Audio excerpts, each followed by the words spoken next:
Une fondation. Connaissez-vous les maisons troglodytiques? On a déjà parlé une fois. Les maisons troglodytiques. C'est-à-dire creusées, ces maisons qui sont creusées à même la roche, dans des falaises, dans des grottes naturelles, et on en fait des habitations. Et cette belle maison, ça se trouve à Pietra en Israël. Je suis pas dans le visiter. Voilà de belles destinations de rêve. Vous voyez, ce qui est important de retenir au travers de ces belles images, c'est qu'elles ont déjà des fondations naturelles. Elles sont bâties, reposent déjà sur des fondations naturelles, sur de la roche. Et c'est ce que je voudrais, par la grâce de Dieu, ce matin, qu'on puisse voir avec vous. Donc, voilà ce que j'ai noté, que ces maisons troglodytiques nous viennent de l'Antiquité égyptienne. Ça a commencé à la mer Morte, et ensuite, ça a gardé le nom des maisons troglodytiques. Alors, comme je disais ce matin, je voudrais parler sur les fondations. Alors, je me suis dit, je vais voir un spécialiste technique du bâtiment pour voir ce qu'il dit sur les fondations. Et voilà ce que j'ai noté. Il n'y a pas de maison sans fondation. Ce sont elles qui supportent le poids de la construction, qui répartissent les charges au sol et qui assurent la stabilité de l'ouvrage. Si elles ne sont pas réalisées dans les règles de l'art, la maison bougera, avec à la clé des lézards, des fissures et des affaissements. Heureusement, ces désordres ne sont pas une fatalité. Avec une étude de sol bien faite, des fondations adéquates, il est tout à fait possible de construire une maison solide ou de longues années. Pour ceux qui sont dans la construction, qui construisent, et je pense à Michael en particulier, lorsque nous avions parlé, il avait construit, j'ai dit, veille aux fondations et aux petits sanitaires. Parce que nous savons que si les fondations sont mal faites, tôt ou tard, il va y avoir des problèmes. Malheureusement, nous avons vu dans des faits divers des procès, justement parce que des entrepreneurs n'ont pas respecté le cahier de charge. Parce que si vous êtes, par exemple, sur un terrain argileux, marécageux, le principe, le système de fondation devra être fait différemment. C'est vrai, ça va coûter plus cher. Des fois, il faut creuser. Alors, plus nous creusons, plus ça coûte cher. Après, il faut débarrasser la terre. Mais plus nous creusons, plus nous devons mettre aussi de la ferraille, des fers plus épaisses. Vous voyez, lorsque je me souviens encore quand on a construit l'église, je me rappelle encore, il y avait toute une étude et quand on avait ramené les grandes ferrailles, c'est assez impressionnant, pour ceux qui s'en souviennent. Voilà, donc, si nous voulons construire une maison, pour l'instant je ne parle pas de Dieu, vous me dites, mais qu'est-ce qu'il me dit celui-là? Je suis dans une église, il nous parle de bâtiment, je n'ai rien à vendre, je n'ai pas une entreprise de construction. C'est simplement, ce matin, pour faire ce parallèle. Un jour, Jésus lui-même va parler de construction. Il va parler de fondement, de fondation. Et il va même faire une comparaison avec celui qui va construire sur du roc. Il va dire, voilà, celui qui bâtit sur du roc, sur un rocher, je le compare, c'est Jésus qui dit lui-même ces choses, je le compare à un homme prudent, à un homme intelligent. Et il va dire, celui qui construit sur le sable, je le compare à un homme insensé, même à un fou.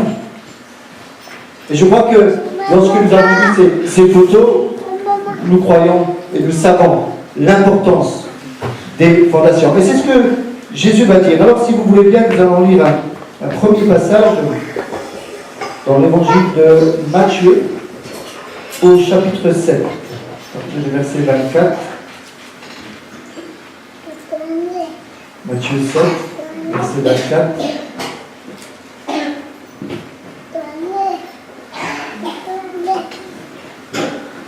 C'est pourquoi quiconque entend ces paroles que je dis et les met en pratique sera semblable à un homme prudent qui a bâti sa maison sur le roc. La pluie est tombée, les torrents sont venus, les vents ont soufflé, ils se sont jetés contre cette maison. Elle n'est point tombée parce qu'elle était fondée sur le roc. Mais quiconque entend ces paroles que je dis et ne les met pas en pratique sera semblable à un homme insensé qui a bâti sa maison sur le sable.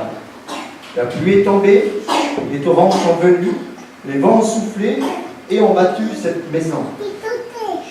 Elle est tombée et sa ruine a été grande. Amen. Je vais lire le verset 28 si vous voulez. Après que Jésus eut achevé ses discours, la foule fut frappée de sa doctrine, car il enseignait comme ayant autorité et non pas comme leurs scribes.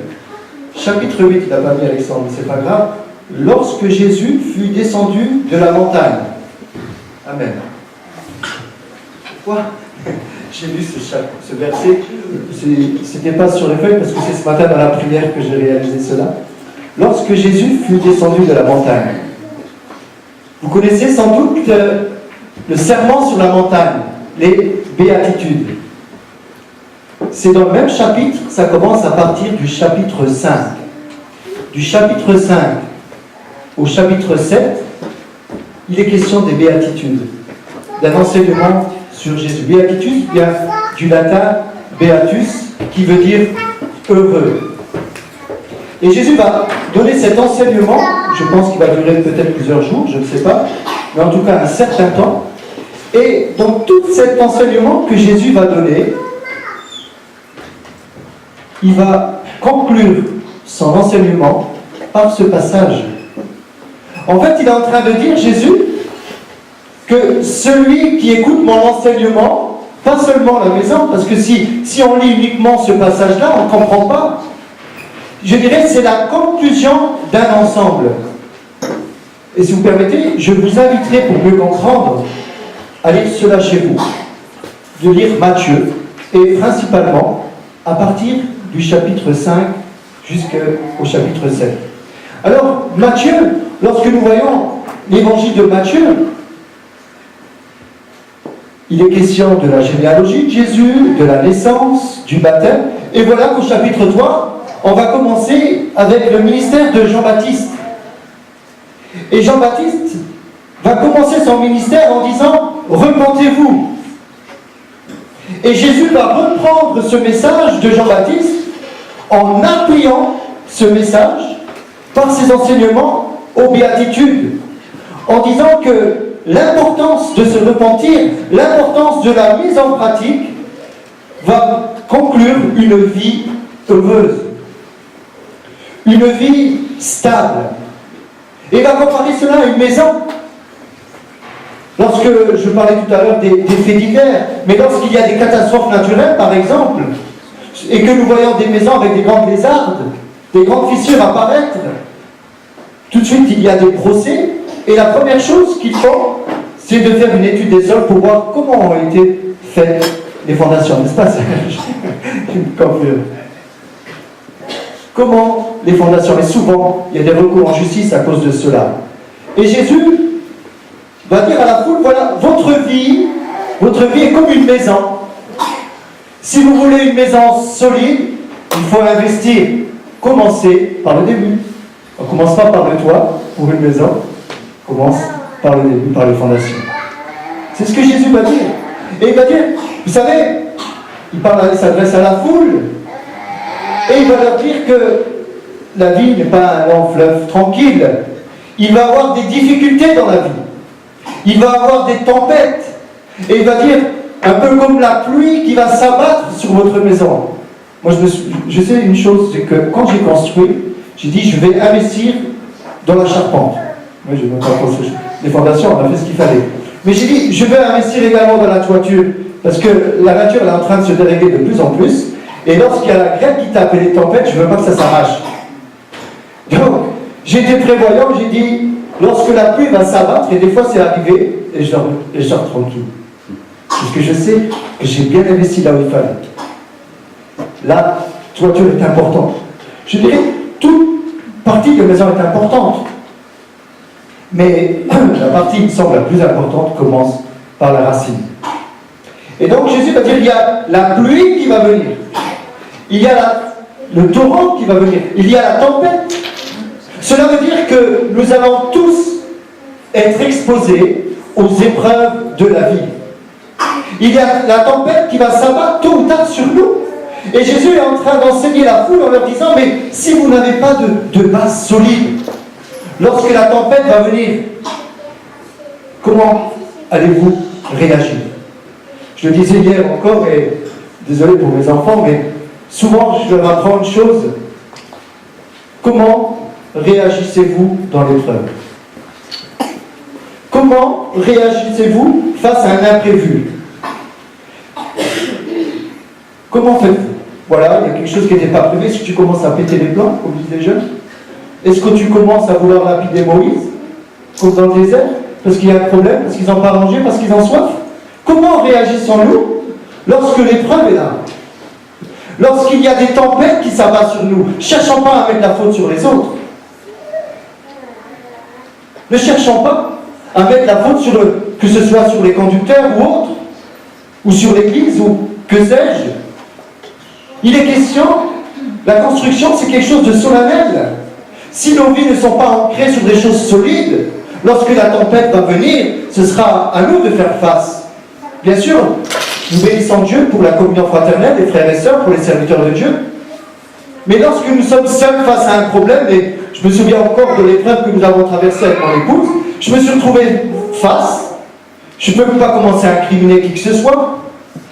Et malheureusement, j'espère que ce n'est pas notre cas ce matin, mais une pensée qui est véhiculée dans ce monde, dès qu'il y a un problème, on met la faute sur Dieu, comme si c'était Dieu le responsable.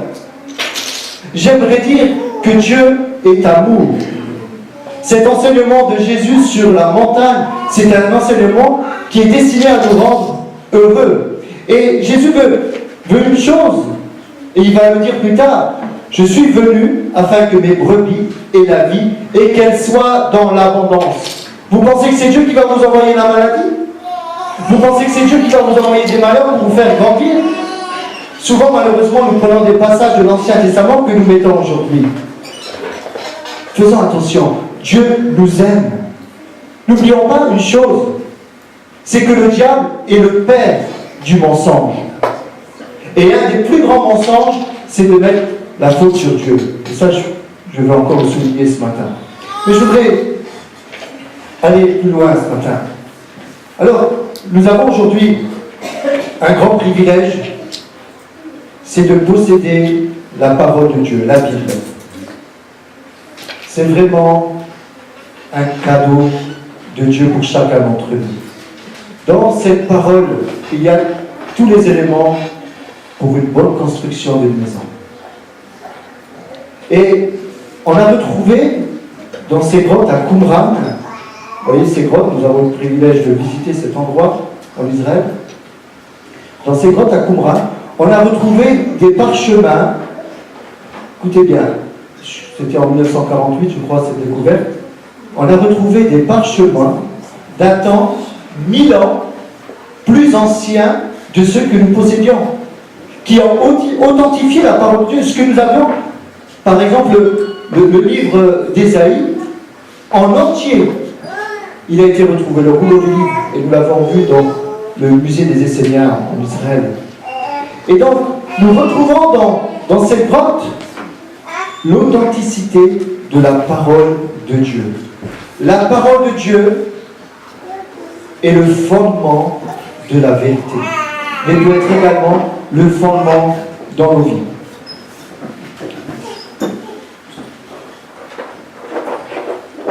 Alors, Jésus va terminer son sermon sur la montagne. Il va le conclure par cette lecture que nous avons faite. Et ce qui est important de retenir dans cette lecture, c'est que Jésus veut mettre l'importance sur l'obéissance à sa parole. L'importance de mettre en pratique son enseignement. Jésus est en train de dire, ce n'est pas seulement celui qui écoute mes enseignements. Peut-être ce matin on écoute, et on a déjà écouté des sermons et des sermons et des sermons. Mais Jésus ne dit pas que c'est plus important d'écouter. Bien sûr, il y a son importance, c'est lié. Mais si on écoute et on ne le met pas en pratique, André disait, c'est comme un homme qui regarde son visage dans le miroir et dès qu'il tourne son visage, il a oublié comme il est. L'importance de mettre en pratique ce qui nous est dit. Et si ce matin, nous avons dans nos cœurs ce désir de plaire à Dieu, ce désir de l'amour de la vérité, lorsque nous allons lire à partir du chapitre 5, ce sermon sur la montagne, il y a tous ces enseignements sur l'amour, ne pas juger, sur l'obéissance. C'est formidable tous ces enseignements pour être heureux.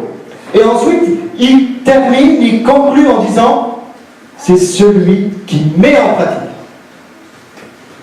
L'importance de mettre en pratique. Si vous voulez que dans votre vie, il y ait des choses qui changent, si vous voulez vivre de grandes choses, ce n'est pas le fait de simplement venir à l'église. Ce qui est important, c'est de mettre en pratique ce que Jésus lui-même va nous enseigner. Nous allons voir cela, on va encore un peu plus loin. Important aujourd'hui d'être fondé sur des valeurs stables.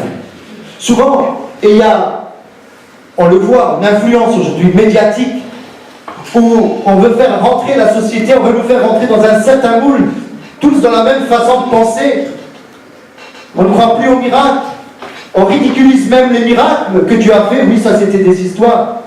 J'aimerais dire que lorsque la mer Rouge s'est ouverte, c'est un vrai miracle. Lorsque le soleil s'est arrêté, c'est un vrai miracle. Lorsque Jésus a multiplié, ce n'est pas des histoires qu'on raconte aux enfants, c'est la vérité. Nous servons un Dieu de miracles. Mais les miracles vont commencer comment? On veut les miracles. Bien sûr que Dieu. Et les miracles vont venir par notre foi. Et la foi, c'est quoi? La foi, c'est aussi lire la parole de Dieu et la mettre en pratique. Souvent, on s'attend à une foi qui tombe comme ça du ciel. La foi est une ferme assurance des choses qu'on espère et une démonstration de celles qu'on ne voit pas. La foi vient de ce qu'on entend. Et ce qu'on entend, qu'est-ce qu'on en fait? La foi vient de ce qu'on entend, mais ce qu'on entend, qu'est-ce qu'on en fait? Ça, c'est moi qui fais la... Si on s'arrête simplement à la foi vient de ce qu'on entend, ça ne suffit pas. Je vais peut-être vous étonner même. On peut même faire des miracles parce qu'on a entendu des choses. C'est même possible de faire des miracles en entendant. Mais ces miracles-là, Jésus ne les reconnaît pas. Parce qu'un jour, la Bible nous dit, il y en a qui viendront auprès de Dieu lui-même, de Jésus, en disant, nous avons fait des miracles entendant. Et Jésus va dire, mais je ne vous connais pas. Mais j'ai fait des miracles. Non, je ne vous connais pas. Vous qui commettez l'iniquité. Vous qui n'avez pas mis en pratique ma parole. Bien sûr, vous avez écouté. Ce n'est pas ceux qui disent Seigneur, Seigneur, Seigneur. Mais c'est ceux qui mettent en pratique. Même une fois, il y a la mère et les frères de Jésus sont venus le trouver. Il était en train de discuter avec ses disciples. Il y avait toute une foule. La mère de Jésus dit, mais Jésus, elle était un petit peu étonnée, mais elle essaie de le rappeler. Et les disciples, ou je ne sais pas qui est venu voir Marie en lui disant, mais ta mère et tes frères te cherchent. Jésus, avec respect, va dire, ma mère et mes frères, ce sont ceux qui obéissent à ma parole et qui la mettent en pratique. Voulez-vous ce matin, les frères et les sœurs de Jésus, mettez la parole de Dieu en pratique. Peut-être, ce matin, je voudrais vous encourager avant tout. Peut-être avons-nous besoin de consolider nos fondations. Peut-être nous sommes aujourd'hui à, je dirais, à un parcours de notre vie où nous pouvons constater l'état de nos fondations et de dire, voilà, malheureusement dans ma vie, il y a eu des échecs. Malheureusement dans ma vie, il y a eu des épreuves qui ont fait que je ne me suis pas toujours appuyé comme j'aurais dû m'appuyer sur la parole de Dieu, sur les conseils de Jésus. Et aujourd'hui, ma maison est penchée. J'aimerais dire que Jésus ne vous écrase surtout pas. Jésus dit, vous avez une épreuve dans votre vie, vous pouvez revenir en arrière. C'est-à-dire reconnaître là où il y a eu l'erreur et se repentir. C'est-à-dire, je ne veux plus faire cette erreur avec ton aide, Jésus. Je veux maintenant construire sur d'autres fondations, sur d'autres bases. Alors si peut-être nos fondations ne sont pas ce qu'elles auraient dû être, il existe aujourd'hui des procédés pour consolider les fondations.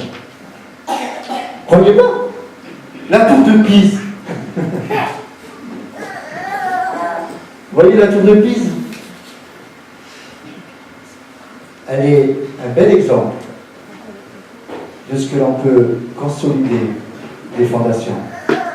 Qui a déjà vu la tour de Pise? Vous pouvez baisser votre main, je vous ai vu. Voilà ce que j'ai noté, voilà ce que dit un article. Le constat n'est pas difficile à dresser. Elle penche, en revanche, difficile de dire réellement pourquoi. Première hypothèse, elle est construite dans une plaine alluviale, dont les causes sont sédimentaires, un sol trop meuble, car trop chaud, trop sableux ou argileux, qui laisserait la tour s'enfoncer et s'incliner. En 1995, le sol est traité par un système cryogénique, je ne passe ce terme là, visant à le refroidir pour stopper la course vers le sol de la tour. Les résultats ne sont pas satisfaisants. La tour penche plus et plus rapidement. Deuxième hypothèse, alors on regarde de plus en plus près au niveau des fondations et on décide en 1998 de les renforcer avec des structures en acier et des piliers. Aujourd'hui, la tour est stable et moins penchée que par le passé. Donc, si la tour de Pise est penchée, c'est en partie à cause de ses fondations. Elles sont inadaptées au sol particulier sur lequel elles sont construites. Vous savez, on aurait pu la mettre droite, la tour de Pise, lorsqu'on l'a redressée. Vous savez pourquoi elles n'ont pas redressé complètement? Ah, c'est le tourisme, voyons. Donc, avec les procédés que nous avons aujourd'hui, si nous voulons, nous pouvons être redressés. En parlant de nos vies, la parole de Dieu nous dit, c'est toujours possible avec Dieu. Dieu est capable de faire ce qu'il dit, ce qu'il promet. Ce qu'il promet, il accomplit. Ce n'est pas un homme pour mentir. Dieu est amour. Jésus nous aime. Vous savez, ce matin, vous êtes tous aimés de Dieu. Tous aimés. Plus nous voulons sentir son amour, plus il est important d'aller dans sa présence. Je pense que, par exemple, si je prends des fiancés, l'important du fiançailles, c'est justement d'apprendre à se connaître. Et plus ils se voient, plus ils apprennent à se connaître. Moi j'admire Alexandre et Christelle. Ça fait plusieurs années qu'ils se connaissent, au moins 5-6 ans. Je crois qu'ils se sont vus tous les jours. Chapeau, hein? Il y a 2 jours là, parce que Christelle était malade. Mais ils apprennent à se connaître. Et je crois que plus nous voulons connaître l'amour du Père, plus nous allons dans sa présence. C'est ce que Jésus va dire sur la montagne. Sur cette montagne, quand il va enseigner, vous savez que la prière du Notre Père, elle est sortie de cette montagne. C'est sur cette montagne que Jésus dit, voici comment il faut prier. Des fois on se dit, mais je ne sais pas comment prier. Dans cette prière du Notre Père, elle est complète. J'aime faire cette prière et que nous puissions tous la faire, cette prière, comme base. Par exemple, dans cette prière, il nous est dit, quand vous priez, dites que ta volonté soit faite et non la mienne. Voilà un chantier, voilà un programme. Voilà, lorsque nous sommes arrivés à une étape de notre vie, de construction, est-ce que nous faisons toujours la volonté de Dieu ou la nôtre? Si nous faisons la nôtre, il va nous laisser libre cours. Dieu ne nous interférera jamais dans nos décisions. Parce qu'il nous aime, comme un bon père, il va donner de bons conseils à ses enfants. Mais si nous prenons de mauvaises décisions, Jésus va nous laisser avec tristesse. Mais si après, il y a des lézards, des fissures dans les maisons, il ne faudra pas dire que c'est la faute de Jésus. Hein. Non, il y a un cahier de charge, la parole de Dieu, qui nous enseigne comment construire solidement. Donc, je le disais, le constructeur prudent, c'est celui qui va chercher le roc. C'est celui qui va chercher de bonnes fondations. Alors attention aux publicités mensongères, des maisons clés en main, vite fait, bien fait. Nous qui sommes dans le bâtiment, c'est très bien que le vite fait, ça n'existe pas. Vite fait, pas clé, mais pas vite fait, bien fait. Pourquoi je dis cela? Nous devons prendre le temps des fois dans nos vies pour construire les fondements de notre vie, les fondements de notre famille, les fondements de notre couple. Il faut prendre du temps. Prendre du temps, ça ne veut pas simplement dire venir à l'église. Prendre du temps avec sa femme, prendre du temps en famille, c'est ça, mettre de bonnes fondations. Prendre du temps aussi pour prier en famille. On ne prie pas beaucoup en famille à part à table, hein. C'est vrai, hein. Oui, je dis quelque chose que je ne mets pas en pratique. Et ça nous est déjà arrivé dans des crises de prier en famille. Comprenant que la famille, c'est tellement beau. C'est tellement beau que le diable ne l'aime pas. Il n'aime pas ce que Dieu fait de beau. Alors la famille est menacée aujourd'hui. Et malheureusement, nous voyons bien souvent des familles se disloquer, partir en vrille, parce qu'au départ, les fondations ont été faites à la va-vite. Oui, je veux me marier, on n'écoute pas de conseils. Enfance, je veux faire ci, je veux faire ça, ok. Et une fois que le mal est fait, on va demander la prière, et on prie parce qu'on vous aime. Mais si le mal est fait, après, vous voyez ce que je veux dire? Il vaut mieux être prudent, avant de s'engager dans de décisions importantes, avant de prendre des décisions importantes, il vaut mieux la prudence. Il vaut mieux prévenir que guérir. Moi, je voudrais encore aller un peu plus loin. Alors, Jésus va donner son enseignement et ensuite il va plus loin dans son enseignement. Il descend la montagne, comme je l'ai dit au chapitre 8, et ensuite, on va le voir à l'heure, guéri, manifester sa puissance. Et voilà que Jésus va donner un autre enseignement, je dirais, pour appuyer ce premier enseignement de la montagne. La répétition, hein, on sait que la répétition est bonne pour apprendre. Et donc Jésus va donner un autre enseignement que nous connaissons, et je me suis rendu compte que cet enseignement de la parabole du semeur est étroitement lié avec cette conclusion, avec la construction sur des fondations solides. Ce que les fondations sont pour une maison, c'est ce que sont les racines pour un arbre. Amen. Ce que sont les fondations pour une maison, c'est de même les racines pour un arbre ou pour une plante. Et Jésus va donner cet enseignement, la parabole du semeur. Il va dire, voilà, il y a un semeur qui sortit pour semer. Et comme il semait, donc il va prendre son sac de semences, et puis en allant sur le terrain, il va sur le long du chemin, il y a des semences qui vont tomber. Il ne va pas le faire volontairement, mais il y a des semences qui vont tomber le long du chemin. Et nous savons que le long du chemin, lorsque nous empruntons des chemins, elles sont piétinées, ils sont durs.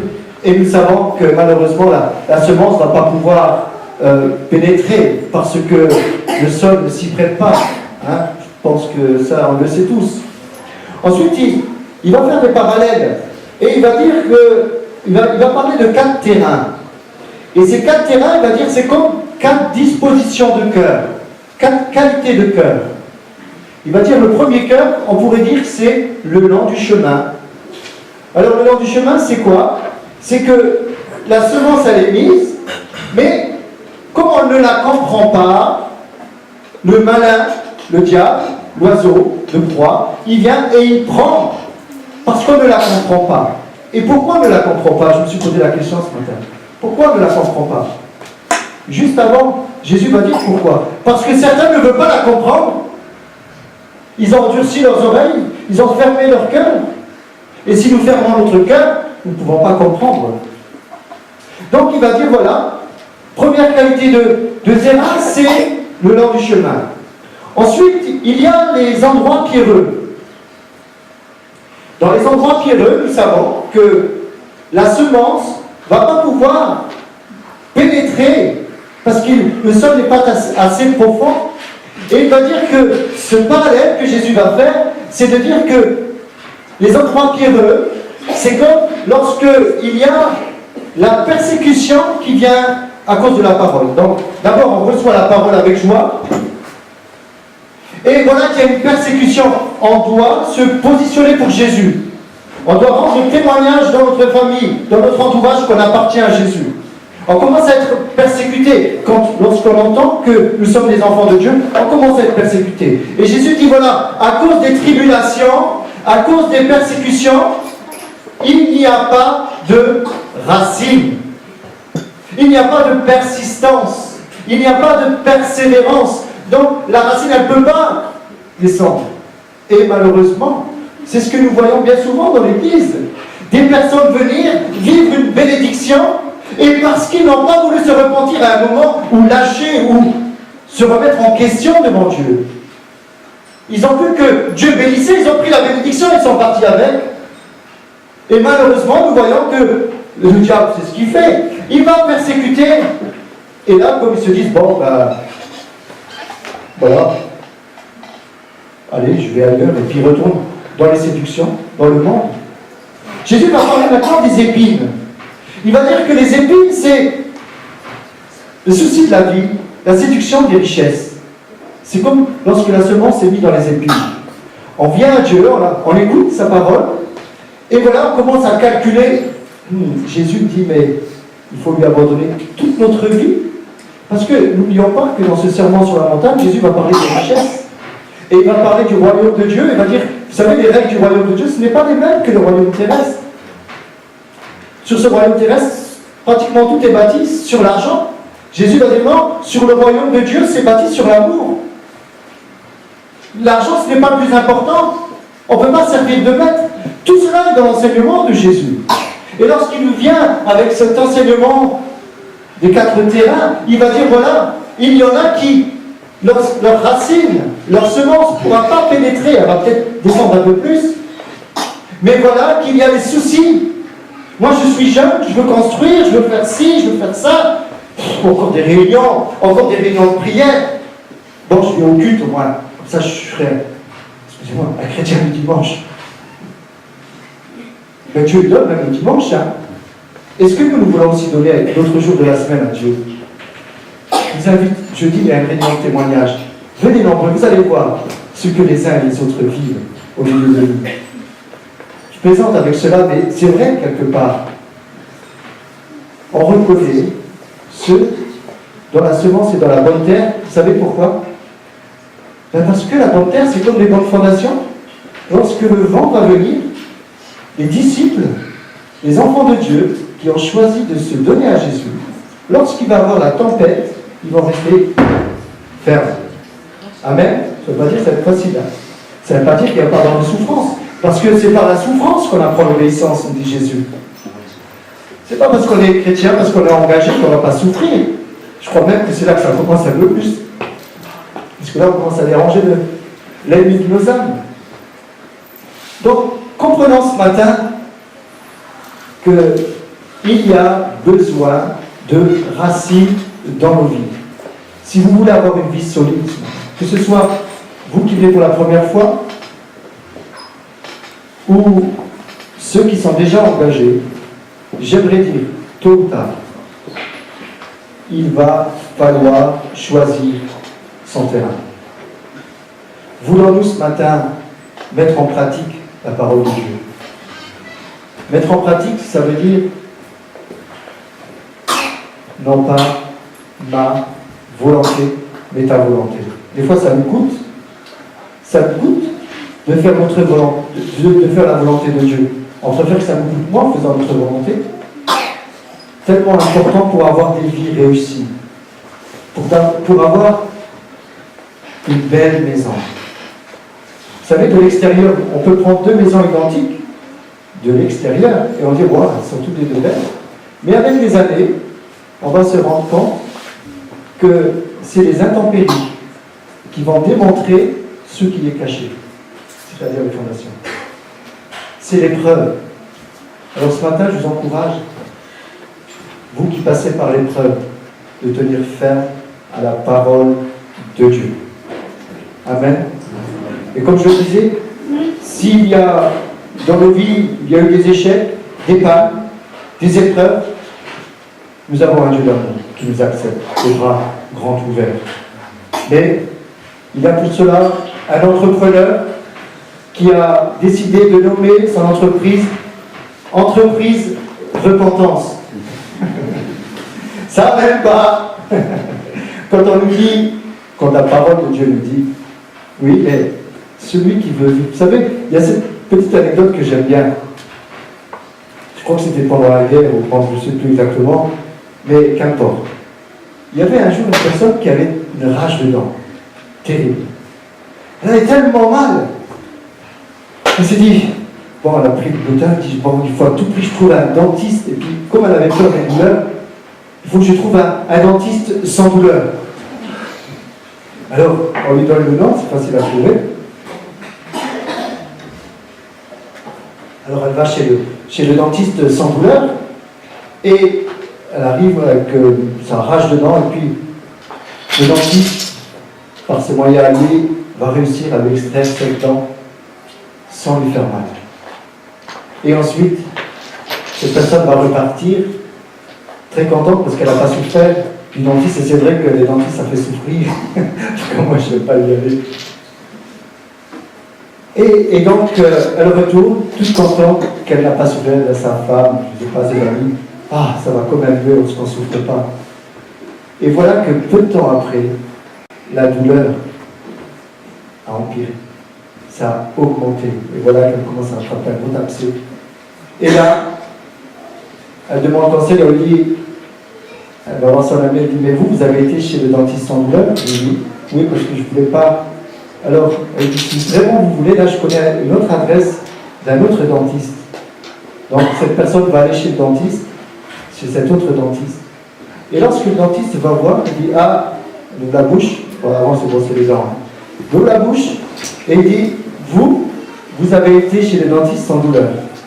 Comment le savez-vous? Il dit simplement, parce qu'il n'a pas été en profondeur. Il est resté en surface. Oui. Il est resté en surface. Maintenant, je vais devoir vous faire plus mal. Il va falloir que j'aille en profondeur. Et là, le dentiste a été encore plus en profondeur pour enlever les racines qui n'avaient pas été extraites. Vous voyez, c'est un peu ça la repentance.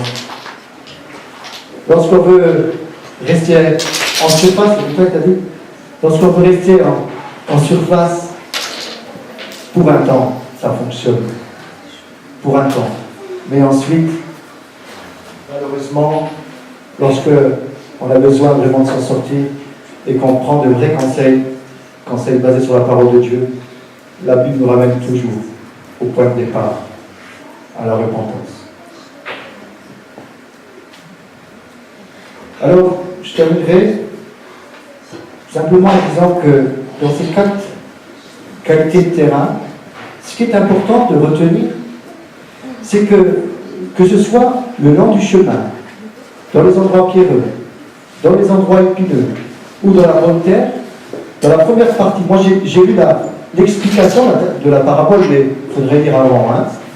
Donc, pour question de temps, je n'ai pas tout lu. Mais lorsque vous lisez avant, lorsque Jésus donne cette parabole, dans ces 4 qualités de terrain, il va dire celui qui écoute. Dans les 4 terrains, il est question d'écouter. Dans les 4 terrains, il est question d'écouter. Et c'est pour cela que Jésus insiste en disant le plus important, ce n'est pas d'écouter, mais c'est de mettre en pratique. Et c'est pour cela qu'il va expliquer cette parabole avec ces différents terrains. Alors ce matin, je dis beaucoup de choses, mais je voudrais que vous puissiez retenir une chose ce matin, c'est que nous sommes aimés de Dieu, tels que nous sommes, et que si dans nos vies, il y a des choses qui ont besoin d'être rectifiées un peu, comme ce tour de piste, excusez-moi le parallèle, mais il y a certains endroits dans nos vies où il y a besoin d'être redressé, d'être aidé, d'être consolidé. J'aimerais vous dire que c'est possible. Nous avons un Dieu qui peut enlever même les blessures de nos cœurs, de nos vies. Peut-être que nous avons des blessures du passé qui sont là. Ce n'était pas notre faute. Peut-être des blessures d'un divorce, d'un abandonnement, d'un abandon, d'un abandon, celui qui pourrait m'aider. L'autre, il arrête de rigoler. Mais j'aimerais dire que nous avons cette grâce de connaître ce Dieu qui peut enlever, j'aime le pasteur quand il dit le lard, qui nous pique toujours, qui nous tient. Des fois, lorsque nous sommes là, où nous voulons être heureux, je ne sais pas si ça vous est déjà arrivé, on passe de bons moments et parvient une pensée d'un souvenir qui nous fait mal, qui vient comme pour gâcher la joie, la fête, ou ce qu'on est en train de vivre. J'aimerais dire que si là, dans nos vies, il y a eu des moments où nous avons été marqués au fer rouge, c'est possible. C'est possible. J'aimerais dire que l'inspecteur des fondations va regarder. Il ne va pas commencer à vous incendier, même si c'est vous qui vous êtes trompés. Vous savez, Dieu, c'est un Père d'amour. Il demande qu'une chose, c'est de nous venir en aide, à condition de reconnaître que nous avons besoin de lui. Est-ce que nous avons besoin de lui ce matin? Je crois que nous avons tous besoin.